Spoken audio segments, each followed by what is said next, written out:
Introduced via the Employment Rights Act 2025, the Fair Work Agency, the FWA, establishes a single labour market enforcement body.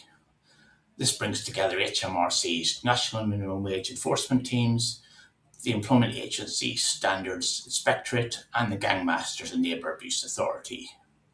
The new body officially launched on 7th of April 2026, although it will be some time before all of its enforcement activities are up and running.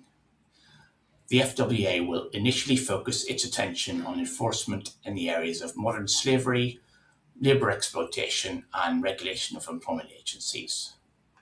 After that, the FWA will eventually be enforcing three key areas that are relevant to most UK employers.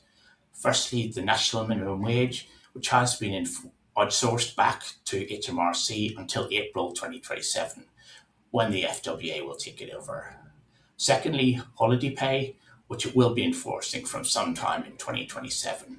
And thirdly, statutory sick pay, with the FWA enforcement timetable for that still to be confirmed. Further down the line, the FWA is also expected to be in a position to impose financial penalties on employers for unpaid Employment Tribunal awards and ACAS settlement sums, and bring Employment Tribunal proceedings on behalf of workers. It is particularly significant for HR professionals that the FWA will be enforcing holiday pay and statutory sick pay, since these two areas have not previously been enforced by a specific body. The FWA's approach will be to offer a place where workers can go to enforce their rights, particularly around unpaid wages, and focus on supporting employers with compliance. The FWA is expected to work with employers that are suspected of breaching workers' rights, but that are willing to rectify their mistakes. The likelihood is that the FWA's focus will be on smaller employers, but it would be wise for all employers to use the phased introduction of enforcement as an opportunity to review their wage compliance. In particular, HR professionals should arrange an audit of their organisation's approach to the three key areas of the national minimum wage, holiday pay, and statutory sick pay.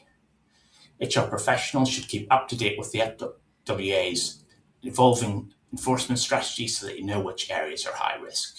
It is also really important that HR highlights the increased risks of getting wage compliance wrong in their comms with senior leaders and in their organisation's wider business strategy. That's both in terms of the increased financial risk and reputational risk. For example, we expect the FWA to take over HMRC's national minimum wage naming and shaming scheme.